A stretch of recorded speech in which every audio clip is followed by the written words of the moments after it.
Starting my rebuttal from 3 to 1. The government must not adopt a student loan mechanism because it shifts the state duty to fund higher education onto vulnerable youth, whereas allocating funds toward robust scholarship programs offer a superior, risk-free alternative rather than adopt student loans that trigger a cycle of structural debts and mental trauma.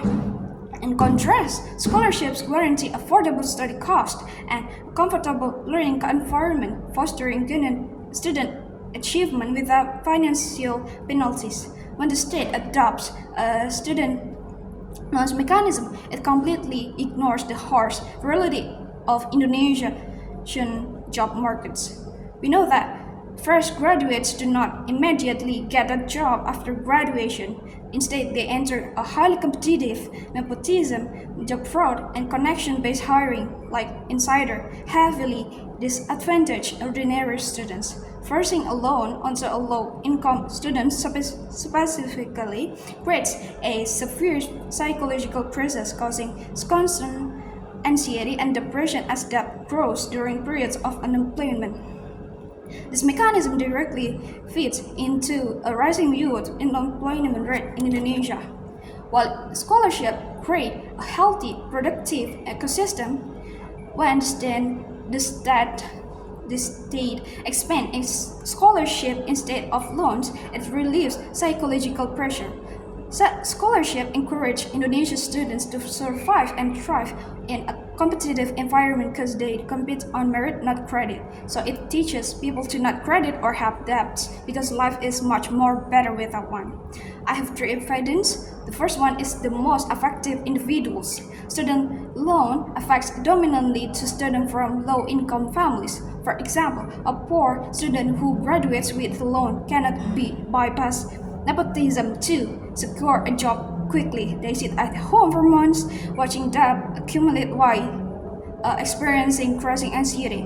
We know that in 2026, I've seen that around 7.24 million people are employed in Indonesia and around 1.04 million undergraduates and postgraduate graduates in Indonesia are also unemployed.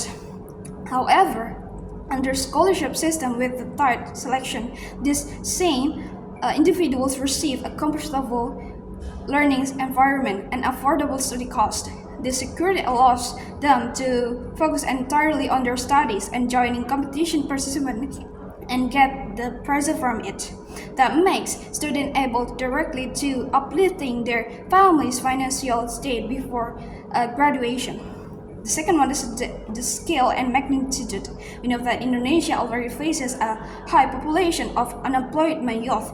So introducing a student loans to this fragile economy, a national emergency where thousands of in-debt unemployed youth face mental health degradation. Many Indonesian students achieve a great deal because they know that those achievements help them gain rich experience. These can pursue academic publication like Scopus, international student exchange, and innovation to secure their funding, boosting Indonesia human capital safely.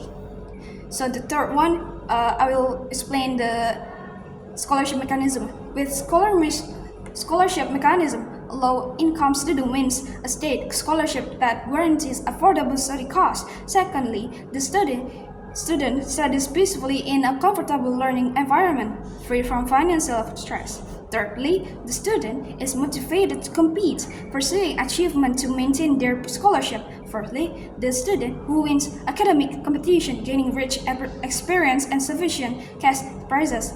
Last but not least, with scholarship, the graduate enters the job market as highly skilled in excellent and pure company in Indonesia or overseas with debt-free asset to the economy. So I believe that this argument completely defeats the core of this motion because the government must prove its mechanism is the best way to manage higher education. This argument proven that student loans mechanism won't work fundamentally. It commercializes education, penalizes poor students who face nepotism, and worsens the national unemployment crisis. By showing student loan can